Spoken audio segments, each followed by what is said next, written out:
Genghis Khan, the storm that changed the world. He was born in blood, raised in betrayal, feared across continents. He united warring tribes with iron fists, crushed empires under galloping hooves, and built the largest land empire the world has ever seen. His name? Genghis Khan. But he wasn't just a conqueror.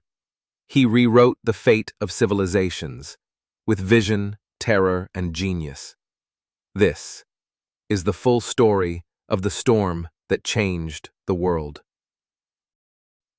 In the windswept steppes of Mongolia, a boy named Temujin was born under the sign of violence.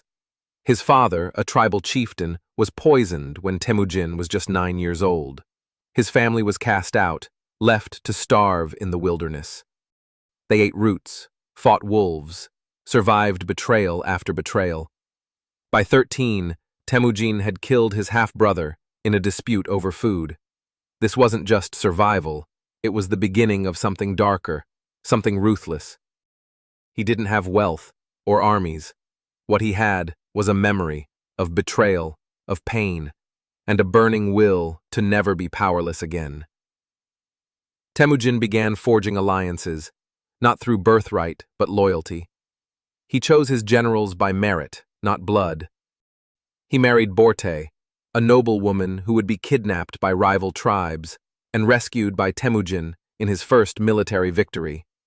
He gathered broken men, outcasts, warriors with scars and no homes. He gave them a cause: unite the Mongols.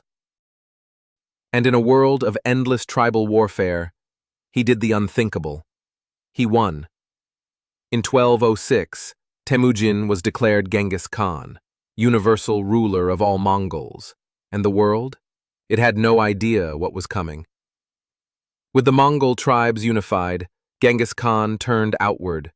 His first target, the Shisha kingdom, then the powerful Jin dynasty of northern China. He moved not like a king, but like a natural disaster. His army was fast, riding on horseback for days without stopping, disciplined, following orders without hesitation, and brutal, using terror as a weapon. City after city fell, walls shattered, populations massacred or enslaved. But there was method in the madness. He spared the skilled, the useful, and anyone who resisted was erased. He didn't just conquer land, he controlled fear. Genghis Khan wasn't just a warlord, he was a strategist. He created a postal system that stretched across continents. He established a code of law, the Yasa, that punished theft, protected women, and rewarded loyalty. He promoted religious freedom, even though he believed in the eternal blue sky. He even used psychological warfare, sending decoy troops, feigning retreats, spreading false rumors to break enemy morale before a single arrow flew.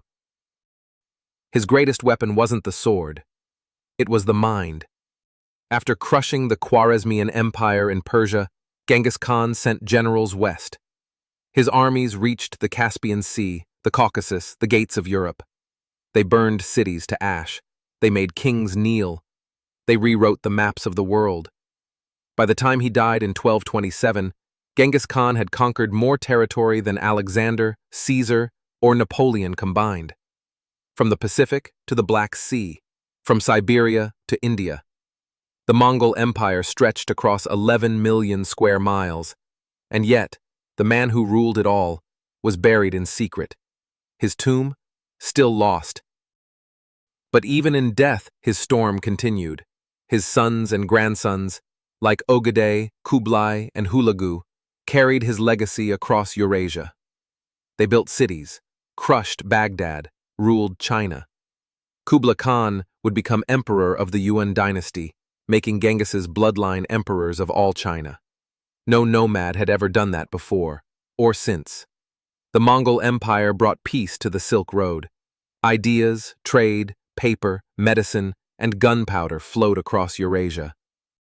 Europe rose from the ashes of the Black Death, sparked in part by Mongol movements. The modern world was shaped by his shadow. To some, he was a monster. To others, a god. But one thing is certain: he changed the world.